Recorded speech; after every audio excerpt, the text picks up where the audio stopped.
What you laughing at, Brian? I know you love that song, Gerard. Did you hear me playing it? That was my ring and tapping in unison with the drums there on the set here.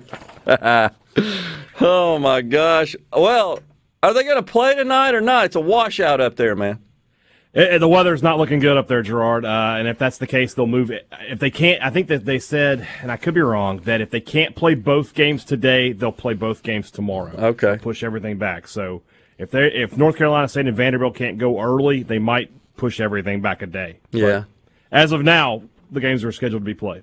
And that possibly could figure into the pitching. Another day of rest there. It might change the situation a little bit with respect to the rotation, you think? Yeah, I mean, for Mississippi State, I think State's going to – they haven't announced it yet, but I would be shocked if it's not Houston Harding going for Mississippi State.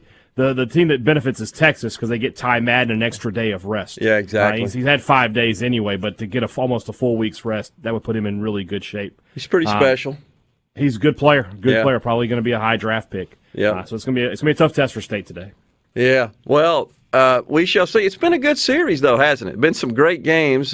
Incredibly, though, the finish in the Stanford game. Good grief. I should say. How nutty was that? There are just some people that but rather be lucky than good. But when you're good and lucky, it's really tough to beat you. And that's what Vanderbilt is. I mean, they've been a stout program for a number of years. We cannot deny that. And they recruit, as you know, from all over the country. They got a pretty good gig going there with the way they issue scholarships. Yeah. But we could talk about that for a whole show. Every time that subject comes up, and talking about frankly, the lack of full scholarships in baseball, 11.7, I think, 35 on the roster total, right? 11.7 scholarships allocated across minimum of half. I think that's right. Is it not, Brian? I think a minimum scholarship has to be. I think they can go lower than that. Okay. I think they can go into the quarters. Is it a quarter? Okay. Well, in the old days, here have a bag of potato chips, and it was a scholarship. Yeah. So there you go. But that's changed. But it's changed college baseball somewhat, I would say. And as you recall, Coach Ron Polk, he wrote a long, scathing letter years ago about this and the changes when those changes took effect. I think he was spot on, by the way, in his analysis. There's nobody more passionate about bringing fairness in terms of scholarships to college baseball than Ron Polk. I mean, he has made it his. It may have been a bigger passion for him by the end of his coaching career than actual coaching was. I mean, he is to say he is no fan of the NCAA would be putting it very, very mildly. Well, I think it's fair to say, and though you know my affiliation, I'm always happy to give credit where credit is due. Coach Ron Polk, he to a great extent built what is the modern era of popular, high-profile college baseball. I mean, it was him that had that vision, and he built it, kind of created the model for it at Mississippi State. And through the 90s, as you recall, LSU just dominated. I think they built on Polk's model. Well, what Ron Polk did was prove that you could make money playing college baseball. Everybody else just sort of had it out there as a sport. A lot of coaches, I mean, you know this, Bear Bryant was one of them, would just put football players on baseball scholarships just to get around any sort of NCAA rules back in the day. Yep. But Ron Polk proved that you could make money playing baseball, and then LSU picked it up and sort of took it to that next level, winning national titles. I've always thought about Mississippi State. Everybody talks about the 85 team and what happened there. I've always said if State could have just won one title, they would have been like LSU and won 4 or 5 more. That's probably true. Like it's just there's a tipping point. I don't know if this is the year or not. But I've always felt that if State could just ever get over the hump, they would stay there for a long time. Yeah, I tend to agree with you, but it's kind of neat to see, in my view, of course, I love baseball. It's my favorite sport, played it, coached it, et cetera. I had a son that played it at a high level. But it's good to see the interest in it. It's something we in Mississippi, I think, can take some satisfaction in, that it's truly special in the state of Mississippi. There's no better baseball played really at the lower levels all the way up through college than in the state of Mississippi. Well, I mean, correct me if I'm wrong, but the national #1 high school baseball team in the country is Madison Central, correct? Yes. So Yes. they're there. And Jackson Prep was not far behind them. And then you've got, State, Ole Miss, Southern, consistent NCAA tournament teams. Delta State, we all know the legacy over there in Cleveland of Boo Ferris and Mike Kennison and those guys. Jackson State went undefeated in the SWAC this year. I mean, this is a baseball state for a team that doesn't have, there's 2 AA teams in the state. Yeah. But there's no pro baseball team within 5 hours of here. The Braves would be the closest one. Good point. And yet this is just a huge state for baseball.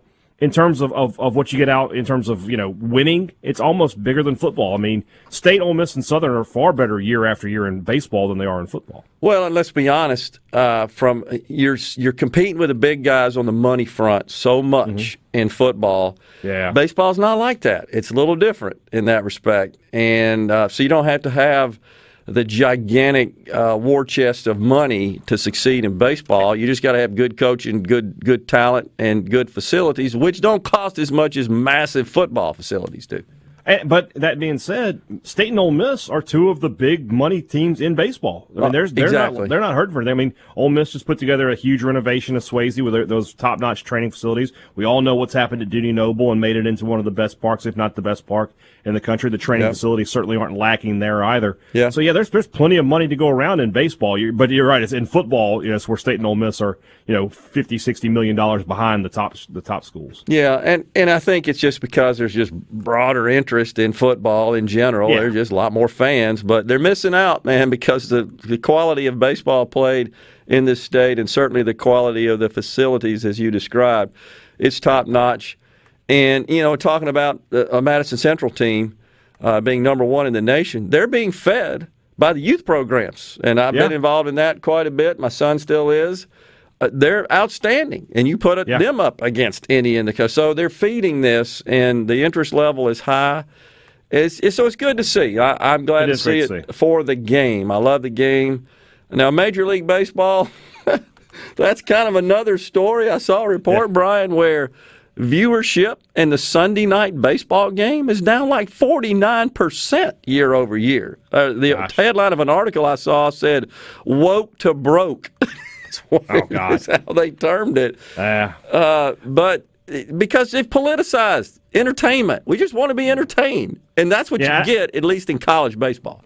That's one of those things that you feel like after the All-Star break, when the playoff races start heating up a little bit, maybe those ratings will go back up because teams will people get interested in their teams again. But, and it's happened all over the place where I try not to go. You know me. I try not to go too far down the political road. I'll leave that to you. I understand. But you're right in that people use sports as an escape. They want to get away from their day-to-day life. They just want to watch the game. And when those problems of day-to-day life get brought into the game, it makes it difficult for a lot of people to want to watch. Yeah, I think that's happening. So we have the NBA playoffs going on right now, don't we? Yeah. I don't even know. Yeah, they're in the conference finals right now. Yeah. All right, so then even though we're in the midst of the College World Series, the grand finale of college baseball, not too far out is college football. We got SEC days coming up in a week or two? Couple weeks, yeah. We'll be over there in Hoover for SEC Media Days and get the first one for Lane Kiffin and for Mike Leach and those coaches that, didn't have a chance to go last year because everything was shut down. And back in Hoover, I think it was supposed to be in Nashville this year originally, but they decided to keep it close to home. I'm interested to see what it looks like. The SEC sent out a memo a couple weeks ago, or a few days ago, that said they weren't entirely sure how they were going to do things with, interviews on Radio Row and all that. I do hope that at this point that they'll allow everything to be as normal as it can possibly be. I agree. Because that's what makes it fun, is going over there and getting to sit down with all the coaches and the players and have them on shows like SportsTalk Mississippi. I think we're going to see packed stadiums this fall. Your thoughts? Oh, yeah.